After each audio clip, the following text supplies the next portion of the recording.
Switzerland. Carl Gustav Jung. Born in 1875. With Freud, one of the founding fathers of modern psychology. Still working at 84, he is the most honored living psychiatrist, and history will record him as one of the greatest physicians of all time.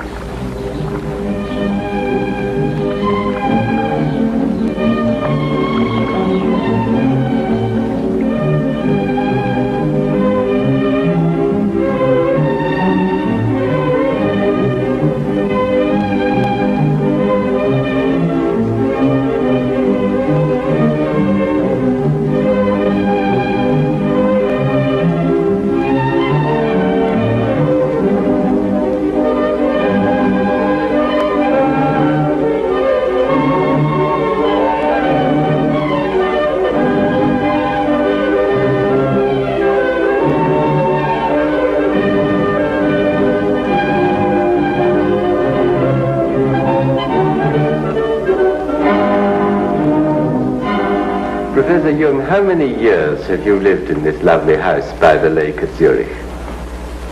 It's just about 50 years. Do you live here now just with your secretaries and your English housekeeper? Yes. No children or grandchildren with you? Oh, no, they don't live here, but I have plenty of them in the surroundings. Do they come to see you often? Oh, yes. How many grandchildren have you? Oh, 19. And great-grandchildren? I think 8, and I suppose one is on the way. And do you enjoy having them? Well, of course it's nice to feel such a living crowd around oneself. Are they afraid of you, do you think? I don't think so. If you would know my grandchildren, they wouldn't think so. What? They steal my things. Even my hat that belongs to me, they stole the other day. Now, can I take you back to your own childhood?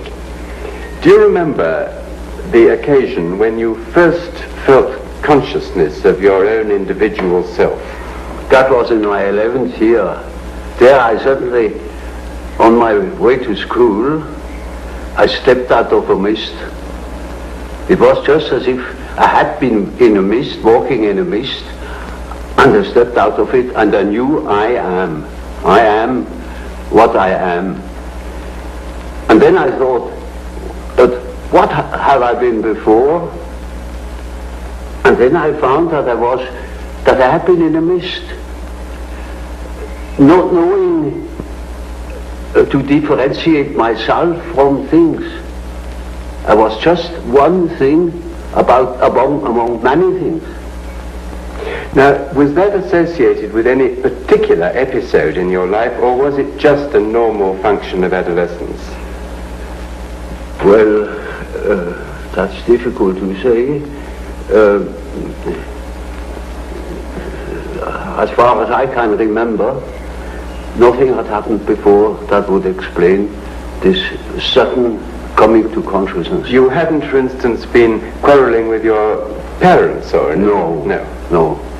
What memories have you of your parents? Were they strict and old-fashioned in the way they brought you up? Oh, well, you know, they belonged to the later parts of the Middle Ages.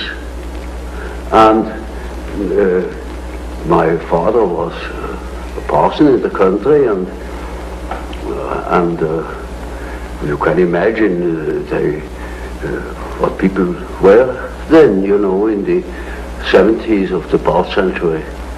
They had the convictions in which people have lived since 1,800 years.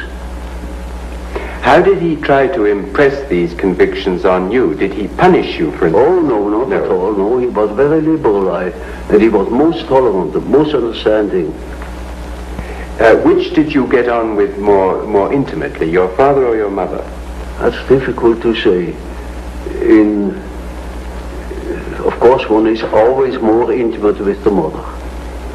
But when it comes to the personal feeling, I had a better relation to my father, who was predictable, than with my mother, who was, to me, a very problematical something. So, at any rate, fear was not an element in your relation with your father? Not at all. Did you accept him as being infallible in his judgments? Oh no, I knew he was very fallible. How old were you when you knew that? Let me see.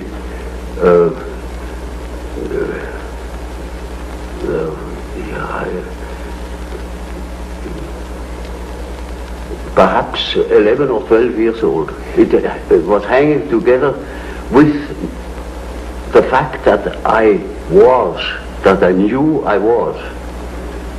And from then on, I saw that my father was different. Yes. So the moment of self-revelation was closely connected with realizing the fallibility of your parents. Yes, one could say so. Now, what about... But I realized that I had fear of my mother, but not during the day. There she was quite known to me and predictable, but in the night I had fear of my mother. And can you remember why? Can you remember what that... I have not the slightest idea why. No. What about your school days now? Were you happy at school as a schoolboy? In the beginning I was very happy to have companions, you know, because before I had been very lonely. We lived in the country and I had no brother and no sister. My sister was born very much later when I was 9 years old. And so I was used to be alone, but I missed it. I missed company. And in school it was wonderful to have company. But soon, you know, in a country school, naturally, I was far ahead. And then I began to be bored. What sort of religious upbringing did your father give you? Oh, we were Swiss Reformed. And did he make you attend church regularly? Oh, well, that was quite natural. Yes. Everybody went to church on Sunday. And did you believe in God? Oh, yes. Do you now believe in God? Now? Difficult to answer. I know. I don't need to believe. I know. Well, now, turning to the next staging point in your life, what made you decide to become a doctor? That was in the first place a merely opportunistic choice. Originally I wanted to be an archaeologist, Assyriology, Egyptology, something of the sort. I hadn't the money. The study was too expensive. So my second love then belonged to nature, particularly zoology. And when I began my studies, I inscribed in the so-called philosophical faculty 2, that means natural sciences. But then I soon saw that it was the career that was before me would make a schoolmaster of me. I never thought I had any chance to get any further because we had no money at all. And then I saw that didn't suit my expectations, you know. I didn't want to become a schoolmaster.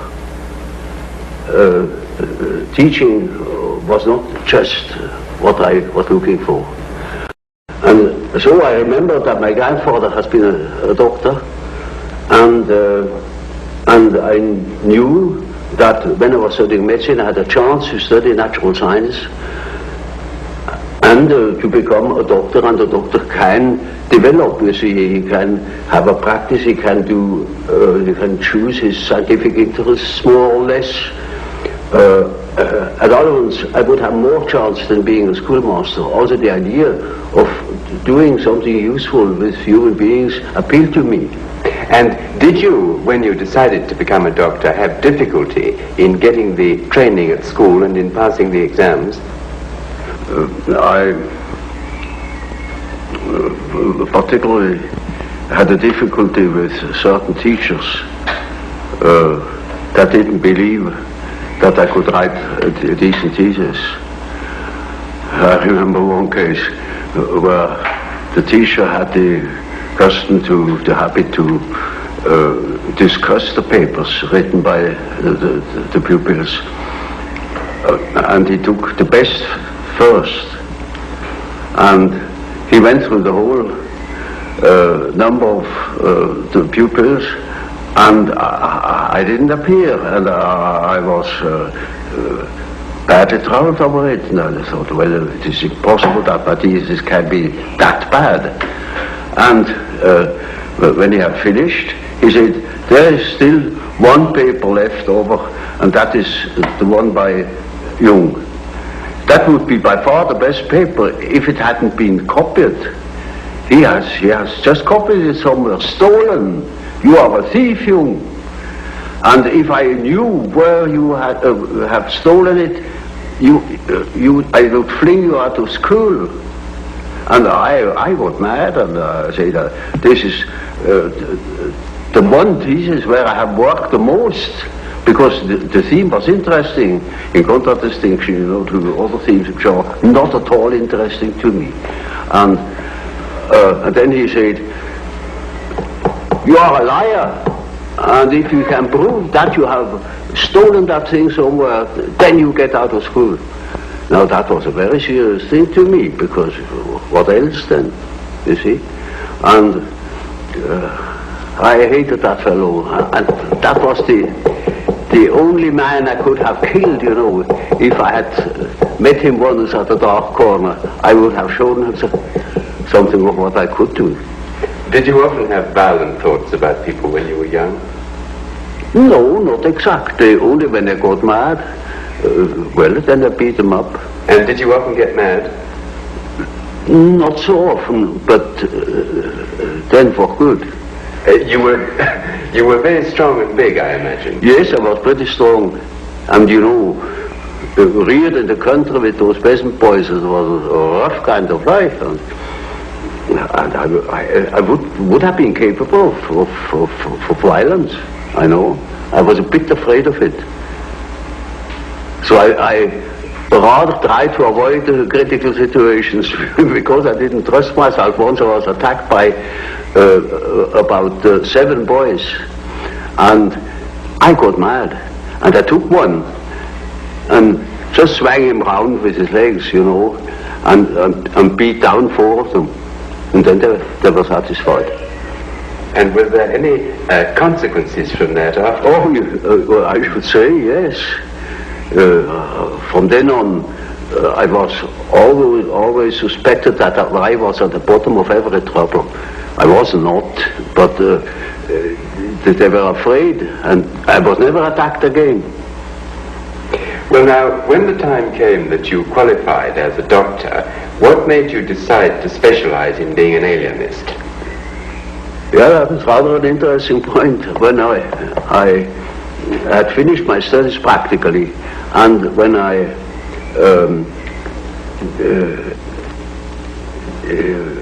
didn't know what I really wanted to do, I had a big chance to follow one of my professors. He was called to a new position in Munich, and he wanted me as his assistant. But then, in that moment, I studied for my final examination. I came across the textbook, a textbook of psychiatry. Up to then, I thought nothing about it, because our professor then wasn't particularly interesting. And I only read the introduction to that book, where certain things were said about psychosis as a maladjustment of personality. That hit the nail on the head. in that moment I saw I must become an alienist. My heart was thumping wildly in that moment.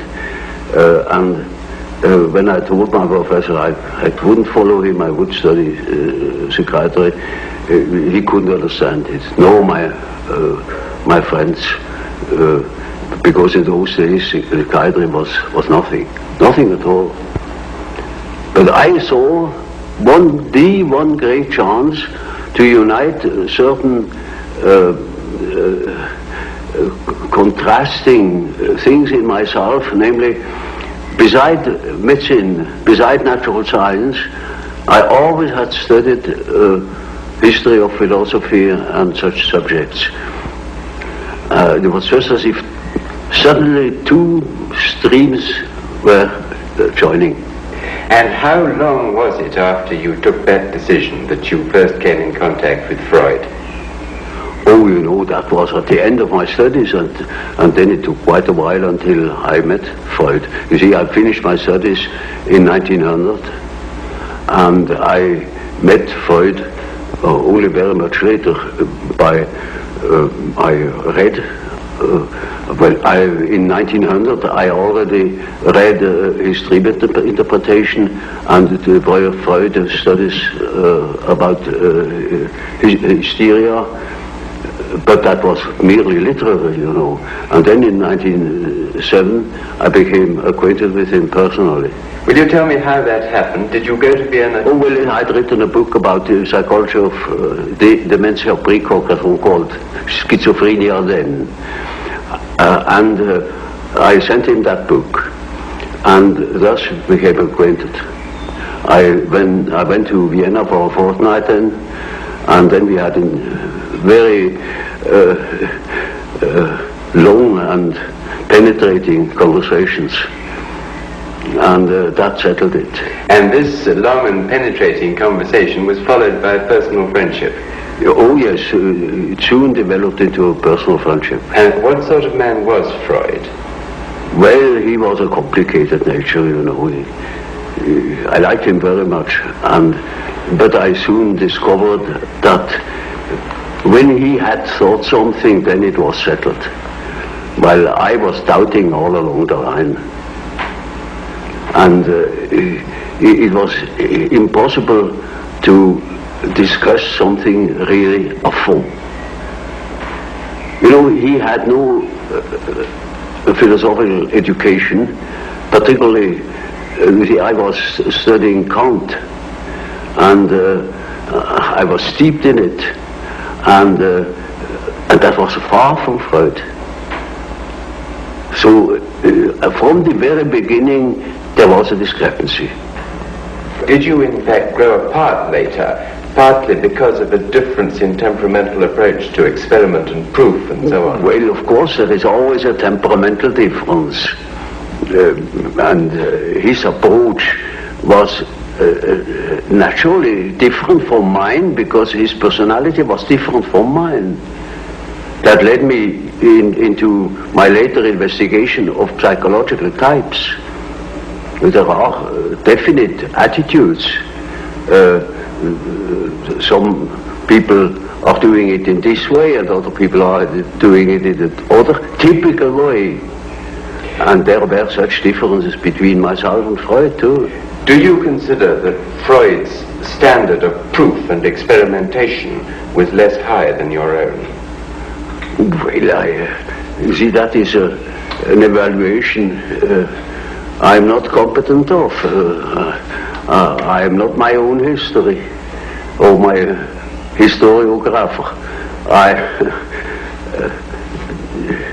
In reference to certain results, I think my method has its merits. Tell me, did Freud himself ever analyze you? Oh yes, I had submitted quite a lot of my dreams to him, and so did he. And he to you, yes? Oh yes, yes. Yes. Do you remember now, at this distance of time, what were the significant features of Freud's dreams that you noted at the time? Well, that is rather indiscreet to ask. You know, there is such a thing as a professional secret. He's been dead these many years. Yes, but these regards last longer than life.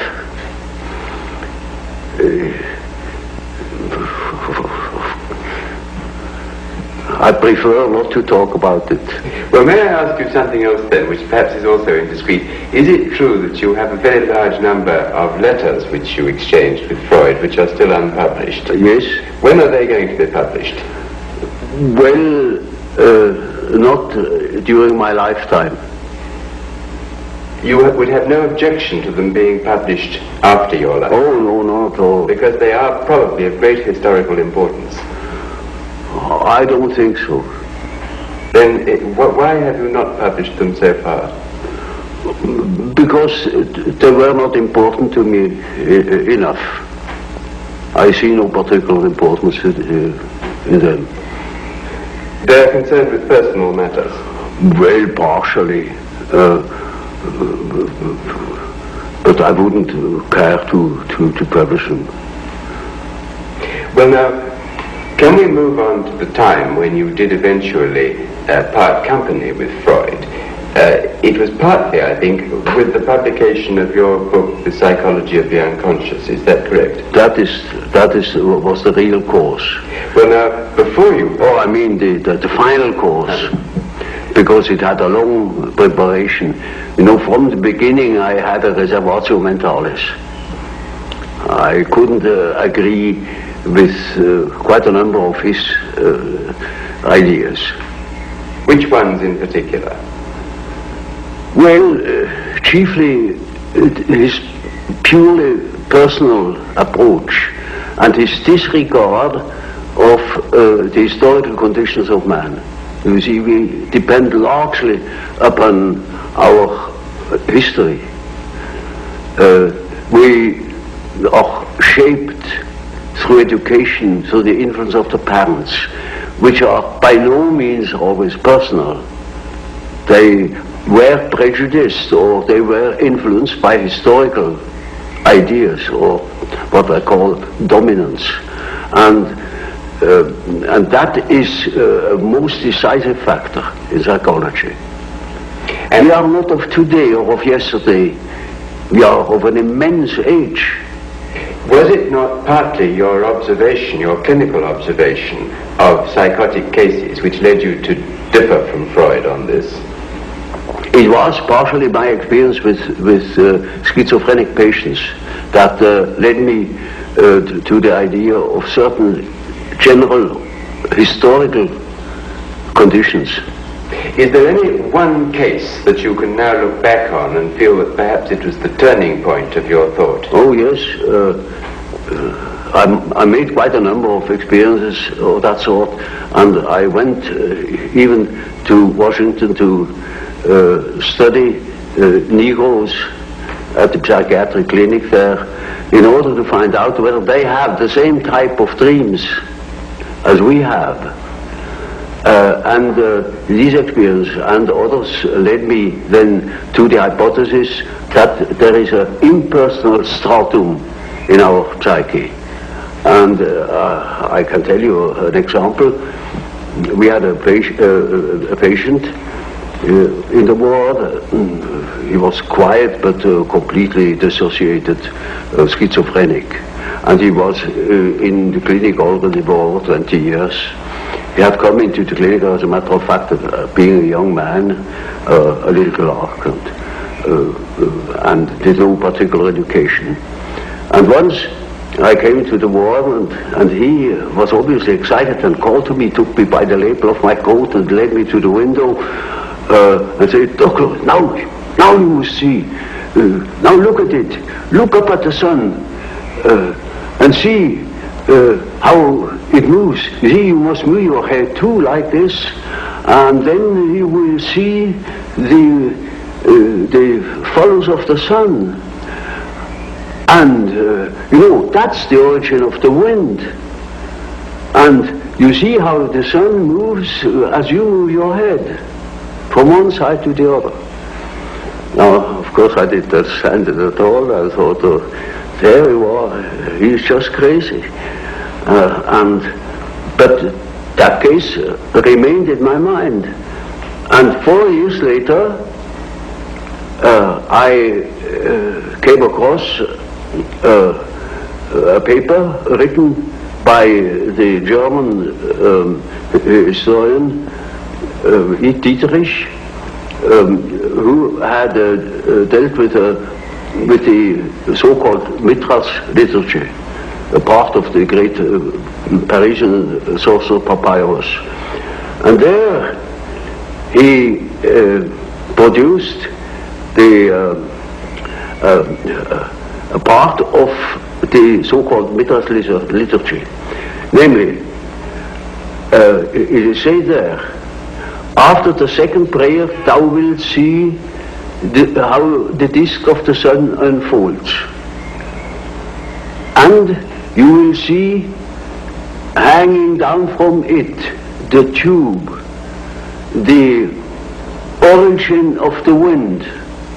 And when you move thy face and face to the regions of the east, it will move there. And if you move your face to the region of the west, it will follow you. And instantly.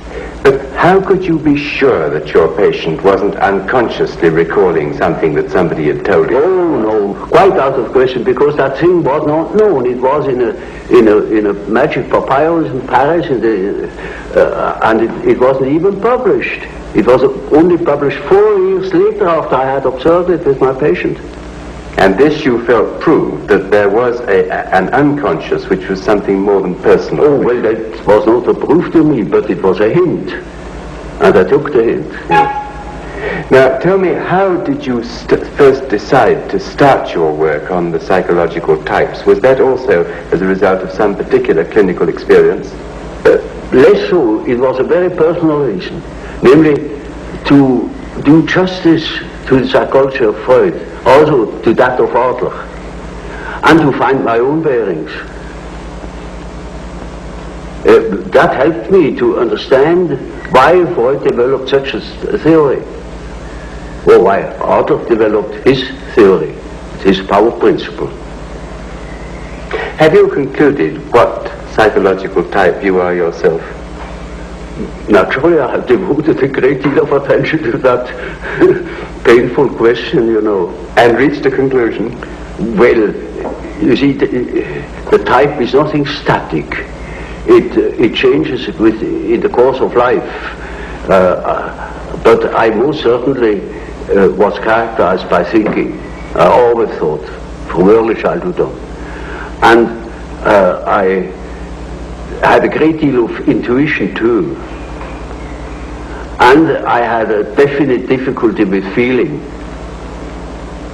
And my relation to reality was not particularly brilliant. I was often at variance with the reality of things. Now that gives you all the necessary data for the diagnosis. During the 1930s, when you were working a lot with German patients, you did, I believe, forecast that a Second World War was very likely. Well, now, looking at the world today, do you feel that the Third World War is likely? I have no definite indications in that respect.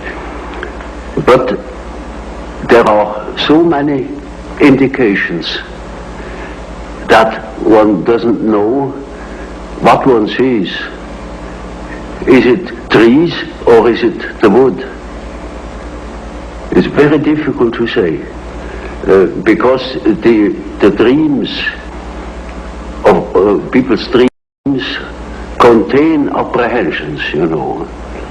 But it is very difficult to say whether they point to a war,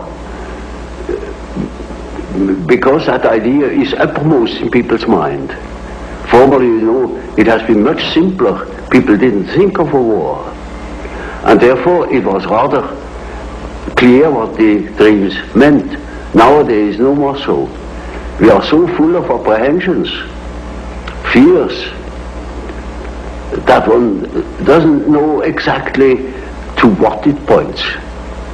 One thing is sure, a great change of our psychological attitude is imminent.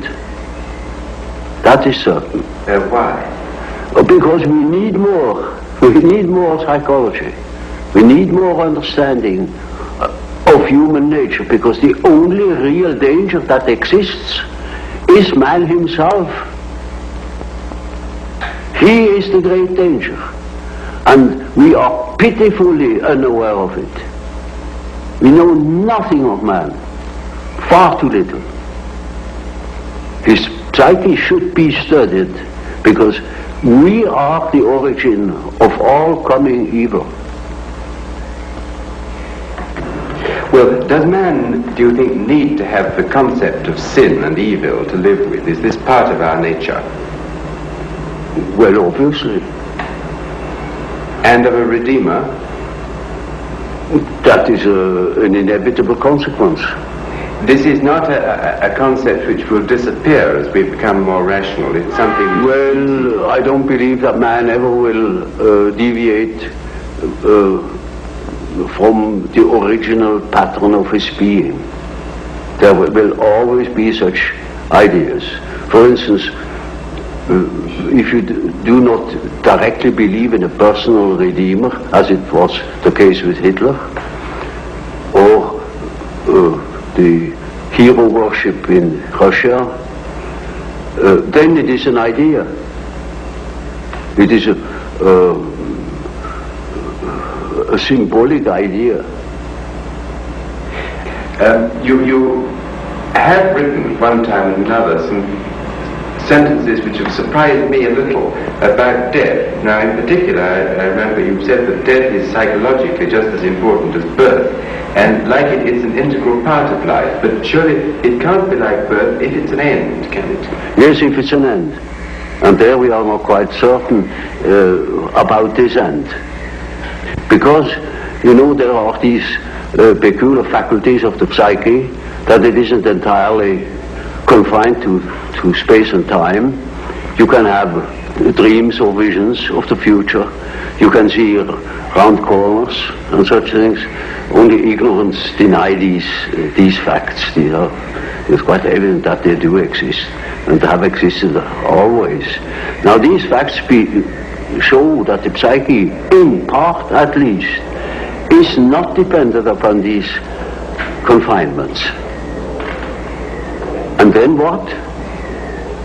When the psyche is not under that obligation to live in time and space alone, and obviously it doesn't, then to that extent the psyche is not submitted to those laws. And that means a practical continuation of life, of a sort of psychical existence beyond time and space. Do you yourself believe that death is probably the end, or do you believe that... Well, I can't say. You see, the word belief is a difficult thing for me. I don't believe. I must have a reason for a certain hypothesis. Either I know a thing, and when I know it, I don't need to believe it. If I don't allow myself, for instance, to believe a thing just for the sake of believing it, I can't believe it. But when there are sufficient reasons for a certain hypothesis, I shall accept these reasons, naturally, and should say, we have to reckon with the possibility of so-and-so, you know. Well, now, you told us that we should regard death as being a goal, yes, and that to shrink away from it is to evade life and yes, life purpose. Yes. What advice would you give to people in their later life to enable them to do this, when most of them must in fact believe that death is the end of everything? Well, you see, I have treated many old people, and it's quite interesting to watch what the unconscious is doing with the fact that it is apparently threatened with a complete end, it disregards it. Life behaves as if it were going on. And so I think it is better for old people to live on, to look forward to the next day, as if he had to spend centuries. And then he lives properly. But when he is afraid, when he doesn't look forward, he looks back, he petrifies, he gets stiff and he dies before his time. But when he is living on, looking forward to the great adventure that is ahead, then he lives. And that is about what the unconscious is intending to do. Of course, it's quite obvious that we are all going to die, and this is the sad finale of everything. But nevertheless, there is something in us that doesn't believe it, apparently. But this is merely a fact, a psychological fact. Doesn't mean to me that it proves something. It is simply so. For instance, I may not know why we need salt, but we prefer to eat salt too, because you feel better. And so when you think in a certain way, you may feel considerably better. And I think if you think along the lines of nature, then you think properly. And this leads me to the last question that I want to ask you. As the world becomes more technically efficient, it seems increasingly necessary for people to behave communally and collectively. Now, do you think it's possible that the highest development of man may be to submerge his own individuality in a kind of collective consciousness? That's hardly possible. I think there will be a reaction. A reaction will set in against this communal dissociation. You know, man doesn't stand forever his nullification. Once there will be a reaction, and I see it setting in. You know, when I think of my patients, they all seek their own existence, and to assure their existence against that complete atomization into nothingness or into meaninglessness. Man cannot stand a meaningless life.